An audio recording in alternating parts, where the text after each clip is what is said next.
رزق حلال، اس سے ہم چاہیں گے کہ ہم آغاز کریں. اور میں یہ ضرور سمجھتا ہوں کہ دو اس کے پہلو ہیں جو میں جتنا ہم نے پڑھا. ایک تو دیکھیے جیسے سود ہے، بالکل جسے جب خطبہ حجۃ الوداع کے موقع پہ آقا دو جہاں نے فرمایا کہ آج سے سود بند، اور کہا کہ میں اس لیے اپنے چچا عباس کا بھی جو سود ہے وہ معاف کرتا ہوں. حضرت عباس رضی اللہ تعالیٰ عنہ جو تھے وہ سمجھیے کہ پورا ایک بینک ہے. شاہ صاحب اس وقت اتنا ان کے کاروبار کا سائز تھا. لیکن آپ دیکھیں کیا ویسے ہستیاں تھیں، کیا آقا کی تربیت تھی. وہ بار بار یاد آتا ہے نا کہ وہ فیضان نظر تھا یا کہ مکتب کی کرامت تھی. سکھائے کس نے اسماعیل کو آداب فرزندی. تو فیضان نظر جو ہے وہ کیا چیز ہوتی ہے. آپ نے کہا آج سے سود معاف، اور میں اپنے چچا حضرت عباس کا سود جو ہے وہ معاف کرتا ہوں. تو چچا کیا فرماتے ہیں، کہنے لگے سود معاف اور سود کا اصل بھی معاف.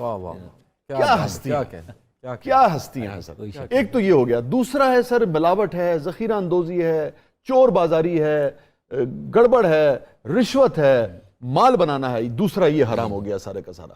ایون اپنے کام میں ڈنڈی مارنا جو ہے. یہ دونوں کو ذرا الگ الگ بیان فرما دیجیے. اچھا، بہت بہت شکریہ. کسب حلال میں بنیادی طور پر جو چیز ہے، دو چیزیں ہیں. ایک تو یہ کہ کمانا، اور حلال کا مطلب حلال ذریعے سے کمانا. اب اگر اس طرح دیکھیں تو بہت ساری چیزیں، جیسے ابھی آپ نے سود کا ذکر کیا، سود جو ہے وہ حلال نہیں ہے.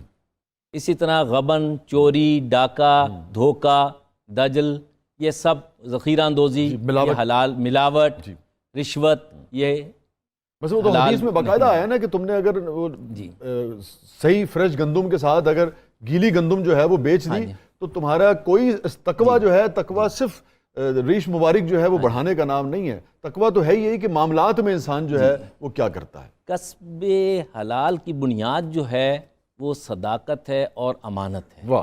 کہ جو آپ نے بیچنا ہے اس کی عیب بتا کے بیچیں، خوبی بتا کے نہیں. سبحان اللہ، سبحان اللہ. اور ہمارا جو سسٹم ہے بدقسمتی سے وہ خوبیوں کو چھپا کے مال بیچنا ہے. بالکل درست کہہ رہے ہیں. یہ بھی کسب حلال میں جی بالکل درست کہہ رہے ہیں. دوسرا یہ ہے کہ سود کیوں جنم لیتا ہے. حضور صلی اللہ علیہ وسلم جس طرح منشیات جو ہیں یہ بھی، یعنی اگر آپ کاروبار کر رہے ہیں نشہ کا اور آپ سمجھ رہے ہیں کہ میں بڑی محنت بھی کر رہا ہوں، تو یہ حلال نہیں ہے، کیونکہ اس سے معاشرے میں یعنی فساد پھیلتا ہے. بالکل ٹھیک. اسی طرح سود جو ہے، جب نبی محترم صلی اللہ علیہ وسلم ہجرت کر کے مدینہ تشریف لائے تو اس وقت 4 منڈیاں یہودیوں کی موجود تھیں، یعنی ٹریڈنگ سینٹرز تھے جہاں کاروبار ہوتا تھا. آپ نے اس کاروبار کا حصہ نہیں بنے. آپ نے جہاں حرم نبوی کی بنیاد رکھی وہاں ساتھ ہی منڈی ایک خیمے میں قائم کی، اور حرم اور منڈی یعنی ٹریڈنگ سینٹر دونوں کو حرم کی کیفیت دی کہ جو رزق حلال کماتا ہے اس کا مقام جو ہے وہ صادقین کے ساتھ ہے، صدیقین کے ساتھ ہے، شہیدین کے ساتھ ہے، صالحین کے ساتھ ہے. اور دیکھیں تو ہمارے تمام انبیاء کچھ نہ کچھ کماتے تھے. اسی لیے دیکھیں نا رزق حلال عین عبادت ہے. اب یہ چونکہ اس قدر ہم پڑھتے ہیں کہ ہم اس کی اہمیت اور اس کی جو فصاحت اور بلاغت ہے اس سے غالباً بھول چکے ہیں. اور پھر دوسری جو چیز ہے، یہ چھوٹی سی جو منڈی ٹریڈنگ سینٹر مسلمان حضور صلی اللہ علیہ وسلم نے اپنے دور میں قائم کیا، اور بڑی ایک اچھی آج کل ایک کتاب آئی ہے 7th سینچری مدینہ اکنامکس. ہمارے دوست ہیں منیر احمد صاحب، انہوں نے بہت پیاری کتاب لکھی اور اس دور کا سارا یعنی معاشی منظر پیش کر دیا ہے اور سارا اس یعنی ماڈرن اکنامک ٹرمز میں بیان کیا ہے. یہ نہیں ہے کہ ہٹ کے سود کیا ہے، لیبر کیا ہے، اس طرح کی چیزیں. اب جب وہ منڈی قائم ہوئی تو یعنی یہودیوں نے آ کے اس کی رات کے وقت تنابیں کاٹ دیں. تو حضور صلی اللہ علیہ وسلم نے یہ نہیں کہا کہ اب ہم یہودیوں کی منڈی میں جائیں گے. انہوں نے کہا کہ آج سے منڈی اوپن لگے گی. ٹھیک ہے.